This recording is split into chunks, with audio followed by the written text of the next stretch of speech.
Good morning, students. Let us move ahead with the next topic. Packaging of DNA helix.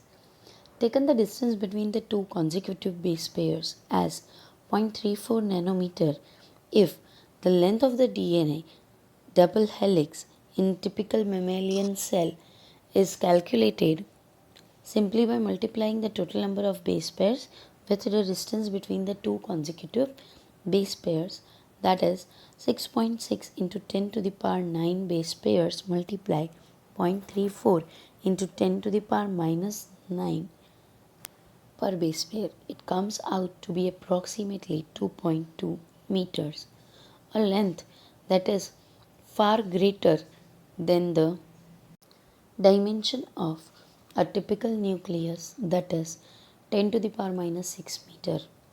How is such a long polymer packaged in a cell? मतलब nucleus के dimension से कई गुना ज़्यादा nucleus के अंदर का material long है, तो कैसे इतना लॉन्ग पॉलीमर उस छोटे से न्यूक्लियस के अंदर अपने आप को एडजस्ट कर पाता है?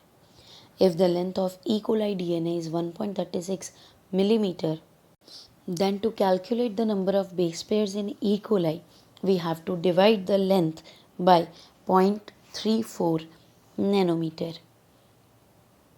In prokaryotes such as E. coli, though they do not have a defined nucleus, the DNA is not scattered throughout the cell. DNA, being negatively charged, is held with some proteins in a region termed as nucleoid. The DNA in a nucleoid is organized in large loops held by the proteins. Obviously, the proteins will be positively charged, so they can bind with the negative DNA. In eukaryotes, this organization is much more complex. There is a set of positively charged basic proteins called histones. A protein acquires charge depending upon the abundance of amino acid residues with charged side chains. Histones are rich in the basic amino acid residues lysine and arginine. Both the amino acid residues carry positive charge in their side chains. Histones are organized to form a unit of 8 molecules called histone octamer. We can see a nucleosome over here. The green ball-like structure is known as histone octamer. The rope-like structure is DNA, and the spindle-like structure is H1 histone. So this is core of histone molecule. This one structure is known as nucleosome. How the nucleosome is formed, let us see. The negatively charged DNA is wrapped around the positively charged histone octamer to form a structured nucleosome. A typical nucleosome contains 200 base pairs of DNA helix. Nucleosomes constitute the repeating unit of a structure in nucleus called chromatin. Thread-like stranded bodies seen in the nucleus. Nucleosomes are seen as beads on string-like structure when it is viewed under the electron microscope. This is the electron microscope picture showing the beads on the string. Let us see the packaging of the DNA helix in the nucleus. This is the nucleus in which DNA is there in the form of a strand. When we uncoil the strand, we can see the DNA with the base pairs. Then the histone protein will come and bind with the DNA. Let us learn some structures that help in the DNA packaging. Nucleosome. How the nucleosome is formed. So here the blue shows histone octamer, red is the DNA, and yellow is again the H1 histone protein.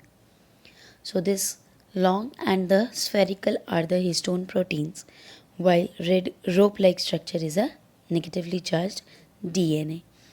Core histone protein consists of 8 molecules of histone protein, and this is known as linker histone protein. it is formed a solenoid structure. We can see here octamer surrounded with the DNA. This kind of structures are found in entire chromatin. On magnifying, we can see the beads-like structure in the string.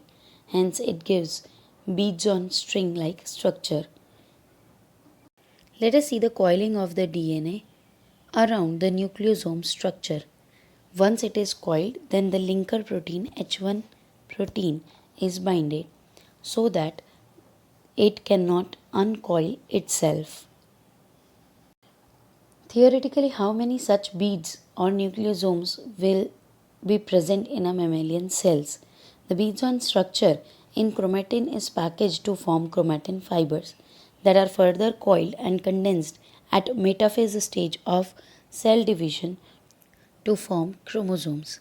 The packaging of chromatin at higher level requires additional set of proteins that collectively are referred to as non-histone chromosomal proteins.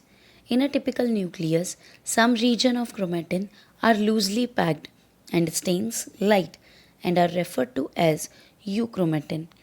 The chromatin that is more densely packed and stains dark are called heterochromatin.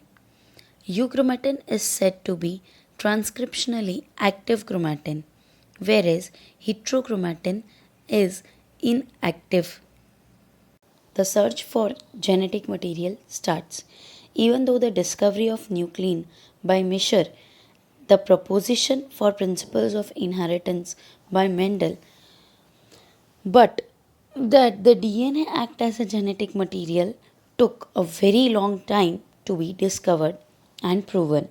So by 1926, the question to determine the mechanism of genetic inheritance had reached the molecular level. Then previous discoveries by Mendel, Sutton, Morgan, and numerous other scientists had narrowed the search to the chromosomes located in the nucleus of most the cells. But the question of what molecule was actually the genetic material had not been yet answered. So it's time to find which molecular type is DNA. First of all, transforming principle was given by Frederick Griffith in 1928 in a series of experiments with bacteria Streptococcus pneumoniae, which is responsible for pneumonia. He witnessed a miraculous transformation in bacteria. During the course of his experiment, a living organism, that is bacteria, had changed its physical form. When Streptococcus pneumoniae bacteria are grown on a culture plate, some produce smooth, shiny colonies, were referred to as S strain, while others produce rough colonies, were referred to as R strain. This is because the S strain bacteria have mucus coat. Mucus gives them shiny, smooth appearance, while R strain does not have. Mice infected with the S strain virulent. Virulent means it can cause pneumonia and mouse die from pneumonia. But the mice infected with the R strain do not develop pneumonia. This exhibits that the smooth shiny coating is somewhere responsible for the infection. So the R strain doesn't have that coat and they didn't infected the mice. See here the experimental details. S strain injected into mice, mice dies. R strain injected into the mice, mice doesn't die, it lives. Griffith was able to kill bacteria by heating them. He observed that heat killed S strain bacteria injected into the mice did not kill them. So he used S strain heat killed, injected them into mice and mice lived. But the consequence was that the injected mixture of heat killed S strain and live R strain caused the pneumonia and mice died. Moreover, he recovered living S bacteria from the dead mice. How it is possible? Because he used heat killed S bacteria with living R bacteria. So he concluded that the R strain has transformed to S strain by the heat killed S strain bacteria. So there must be some transforming principle that transferred from heat killed strain and enabled the R strain to synthesize that smooth polysaccharide coat and made it virulent. This must be due to the transfer of genetic material. However, the biochemical of genetic material was still not defined. Let us see some important discoveries regarding genetics. So, the very first in the year 1865, Mendel discovered heredity.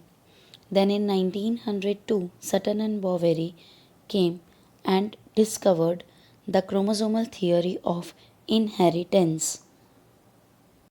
Then in 1908 to 11, Morgan came and discovered the linkage.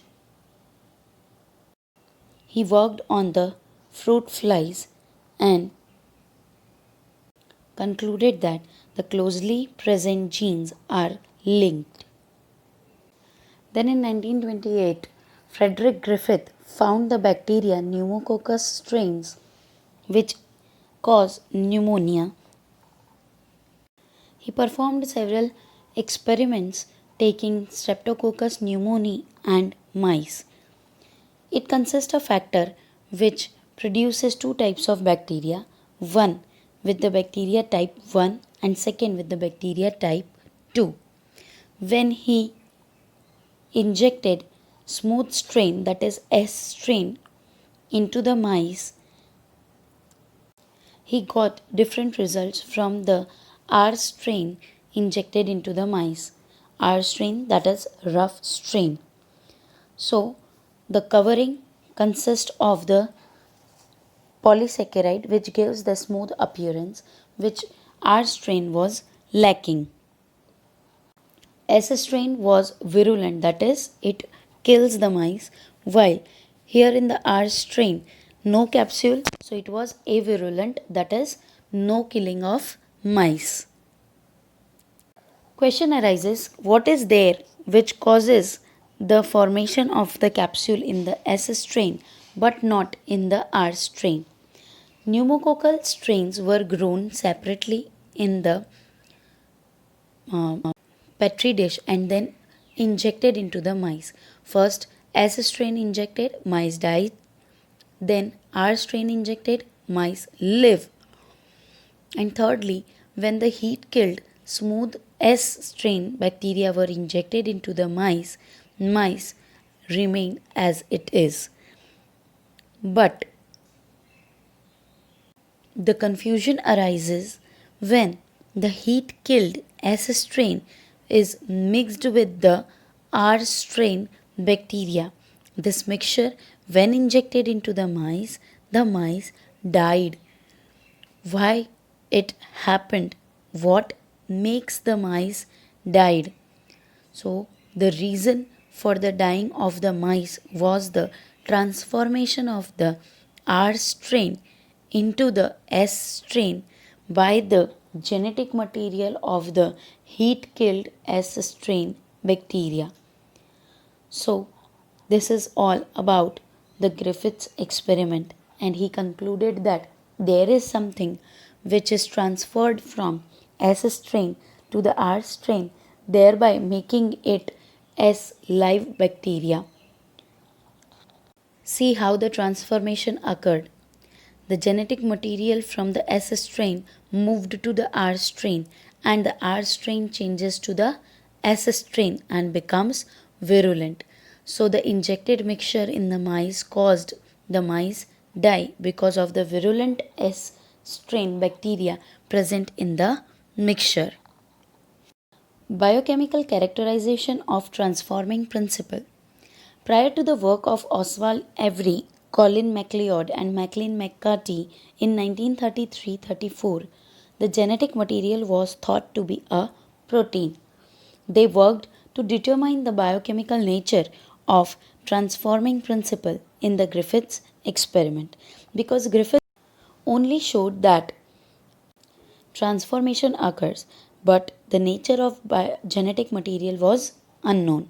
So, Avery, MacLeod, and McCarty purified the biochemicals from the heat killed S cells to see which ones could transform the live R strain into live S strain. They discovered that only DNA from the heat killed bacteria can transform the R bacteria. So, it was clear that the DNA is the genetic material. They also discovered that protein digesting enzymes and RNA digesting enzymes did not affect transformation. So, the transforming substance was not a protein, neither a RNA, but it was the DNA, because digestion with DNAs inhibit transformation, suggesting that the DNA is the cause behind the transformation. They concluded DNA is a hereditary material, but not all biologists were convinced. So the experiments continued, and we will continue the experiments in the next lecture.